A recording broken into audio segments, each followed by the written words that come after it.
जय हिंद, नमस्कार। स्वागत है आपका एक नए वीडियो में। भारत इलेक्ट्रॉनिक्स लिमिटेड की ओर से वैकेंसी निकाली गई है जो कि government of India ministry of defence के अंदर आती है और परमानेंट पोस्ट यहाँ पे सिक्योरिटी गार्ड के और सिक्योरिटी सुपरवाइजर के। आइए जानते हैं विस्तार से इस वीडियो के माध्यम से। उससे पहले चैनल को सब्सक्राइब नहीं किया, नीचे लाल सब्सक्राइब का बटन है, बगल में छोटी घंटी, दोनों को प्रेस कर दें जिससे आने वाली हर अपडेट आपको आपके मोबाइल पर मिलती रहेगी। तो यहीं पर इसका नोटिफिकेशन जारी किया गया है इसके ऑफिशियल वेबसाइट में, जो कि सिक्योरिटी गार्ड और सिक्योरिटी सुपरवाइजर से संबंधित है। तो मैं नोटिफिकेशन के माध्यम से आपको डिटेल्स बताऊंगा। तो यहाँ पे आप लोग देख पा रहे भारत इलेक्ट्रॉनिक्स लिमिटेड की ओर से वैकेंसी निकाली गई है जो कि मिनिस्ट्री ऑफ डिफेंस के अंदर आता है। और यहाँ पे जो भी वैकेंसी है सिक्योरिटी स्टाफ की वैकेंसी है और परमानेंट बेसिस पे रखी गई है। दो टाइप की वैकेंसी यहाँ पे रखी गई है। सबसे पहले है जूनियर सुपरवाइजर की पोस्ट, SSLC यानी कि 10th पास होना चाहिए और जिन्होंने 15 साल सर्विस की है आर्मड फोर्सेस में GSU रैंक में, वो इसके लिए अप्लाई कर सकते हैं। एक वैकेंसी है जो कि अन्य पिछड़ा वर्ग के लिए है, OBC NCL के लिए। पेमेंट यहाँ पे दी जाएगी लगभग 90,000 तक पेमेंट दी जाएगी। उसके अलावा 3% बढ़ोतरी हर ईयर रखी गई है। उसके अलावा और भी जो अलाउंसेस हैं एडमिनिस्ट्रेबल अलाउंसेस वो यहाँ पे दिए जाएंगे। उसके अलावा CTC है 6.5 लाख तक दिया जाएगा। दूसरी जो पोस्ट है सिक्योरिटी हवलदार सिक्योरिटी की है। हवलदार सिक्योरिटी से मतलब हवलदारी नहीं बल्कि सभी इसके लिए अप्लाई कर सकते हैं। सिपाही से हवलदार तक, आर्मी, एयरफोर्स, नेवी के सभी इसके अप्लाई कर सकते हैं जिन्होंने 15 साल आर्मड फोर्सेस में नौकरी की है। 4 वैकेंसी रखी गई है। अनरिजर्व के 2 है, OBC के लिए 1 और ST के लिए 1। पेमेंट यहाँ पे दी जाएगी लगभग 79,000 तक दी जाएगी। उसके अलावा 3% बढ़ोतरी होगी हर ईयर। उसके अलावा एडमिनिस्ट्रेबल अलाउंसेस दिए जाएंगे और 5.5 लाख तक CTC दिया जाएगा। दोस्तों मात्र 10वीं पास वाले अप्लाई कर सकते हैं।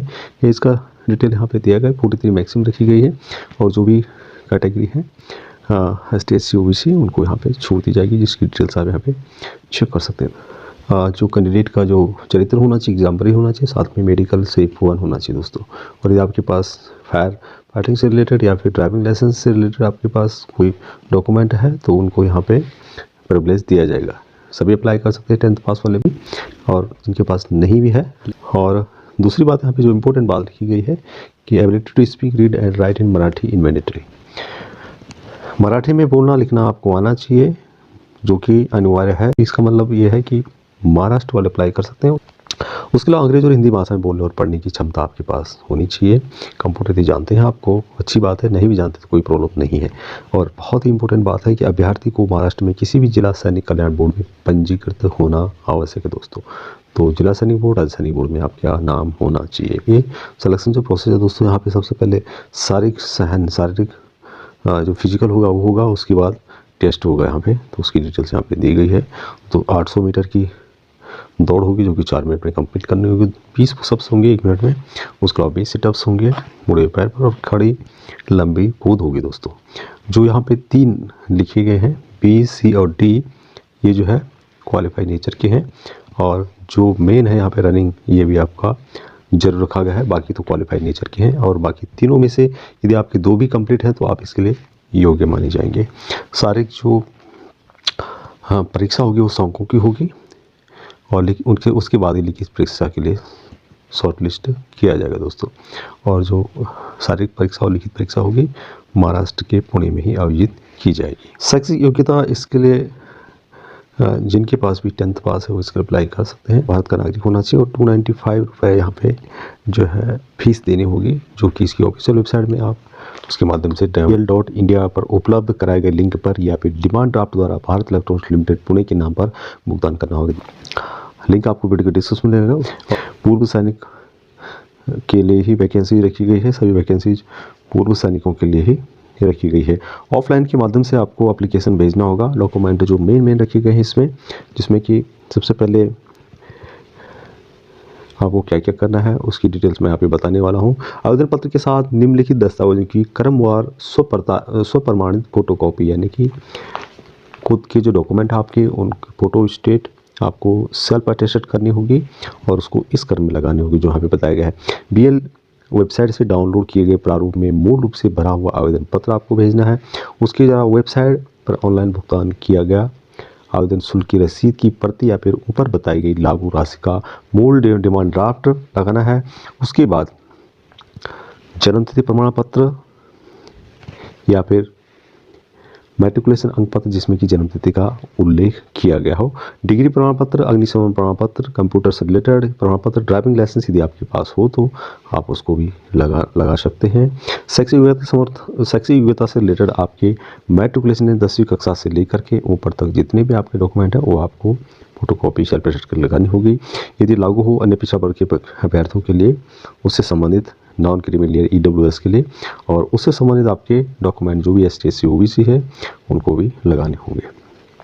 नेक्स्ट जो है पासपोर्ट आकार की 4 रंगीन फोटोग्राफ्स आपको लगाने दोस्तों। उसके अलावा भारतीय सशस्त्र बलों द्वारा जारी डिस्चार्ज बुक और अनुभव प्रमाण पत्र जिसमें स्पष्ट रूप से चिकित्सक श्रेणी इसमें सेफ होने आपको कुछ लिखा रहता है, कैटेगरी जो भी है आप, कार्य मुक्ति की तिथि और एग्जाम्पलरी रिकॉर्ड अंकित हो दोस्तों। तो कैटेगरी तो इसके लिए भर नहीं सकते, सेफ वन होना चाहिए।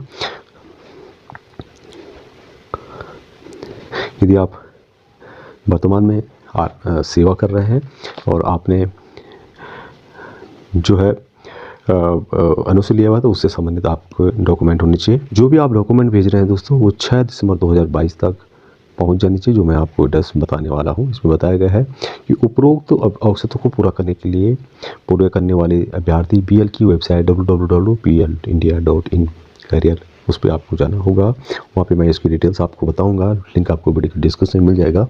आवेदन पत्र निर्धारित प्रारूप में वेबसाइट पर उपलब्ध A4 साइज़ के कागज़ पर, A4 एक साइज़ होता है, उसका आपको प्रिंट निकालना होगा और 6 दिसंबर 2022 से पहले जमा कर देना चाहिए। यदि किसी भी वजह से लेट हो जाती है, डाक देरी हो जाती है, अंतिम तिथि के बाद आवेदन पर कोई भी विचार नहीं किया जाएगा। आवेदन पत्र सभी दस्तावेजों की स्वप्रमाणित यानी कि खुद की साइन की हुई फोटो प्रतियों के साथ स्पीड पोस्ट द्वारा केवल नीचे दिए गए पते पर आपको भेजना है। परमानेंट पोस्ट है तो जरूर अप्लाई करें। जो भी महाराष्ट्र के हैं या जिनको से रिलेटेड आपके पास कंप्लीट डॉक्यूमेंट वगैरह है। सहायक प्रबंधक मानव संसाधन प्रशासन Bharat electronics limited, NDA road पाषाण पुणे 411021 महाराष्ट्र, इस एड्रेस पर आपको भेजने होंगे दोस्तों।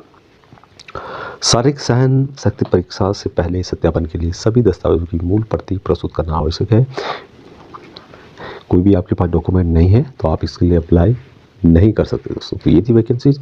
वीडियो के डिस्क्रिप्शन आपको लिंक मिलेगा, तो लिंक मिलेगा आपको इस टैब का। यहाँ पे आप एडवर्टाइजमेंट के लिए क्लिक कर सकते हैं। तो यहाँ पे आप लोग देख पाएंगे Bharat electronics limited Pune, Bharat electronics limited Pune आवेदन पत्र, जिसमें कि पद का नाम रखा गया है। आपको लिखना होगा सुपरवाइजर के लिए है, हवलदार के लिए, किसके लिए आप अप्लाई कर रहे हैं आपको यहाँ पे लिखना होगा। फोटो यहाँ पे लगानी होगी, नाम यहाँ पे देना होगा, पिता का नाम, जन्म तिथि, राष्ट्रीयता, उसके बाद श्रेणी, संपर्क विवरण के कॉन्टैक्ट नंबर, लिंग क्या है आपका, धर्म क्या है आपका, वैवाहिक स्थिति क्या है आपकी, स्थायी पता यहाँ पे लिखना होगा, pin code, mobile number, telephone number, उसके अलावा पत्राचार का जो एड्रेस है वो यहाँ पे लिखना होगा, pin code, mobile number, telephone number देने होंगे, ईमेल ID आपको देना होगा, शुड बी रीडेबल, ठीक ठाक आपको लिखना होगा, आधार नंबर यहाँ पे दिखाना होगा, लिखना होगा यहाँ पे, डेट ऑफ ज्वाइनिंग यहाँ पे लिखनी होगी, डिस्चार्ज लिखना होगा, कब डिस्चार्ज आए थे, मेडिकल कैटेगरी आपकी क्या थी जब आप डिस्चार्ज आए थे। उसके अलावा यहाँ पे और भी डिटेल्स लिखनी होगी दोस्तों, यूनिट, सर्विस नंबर, सैनिक कल्याण बोर्ड रजिस्ट्रेशन नंबर, ट्रेड, आपका रैंक क्या है। उसके अलावा डिस्चार्ज के समय चलती क्या था आपका, आवेदन शुल्क से रिलेटेड आपको डिटेल्स देनी होगी यहाँ पे। और उसके बाद एजुकेशन का यहाँ पे कॉलम रखा गया है, उसको आपको कंप्लीट करना होगा, कब से कब तक आपने क्या क्या किया, कोर्स कैडर्स वगैरह आपने कुछ किए हैं तो उसकी डिटेल्स यहाँ पे मिल जाएगी आपको। यहाँ पे डिटेल्स देनी होगी दोस्तों।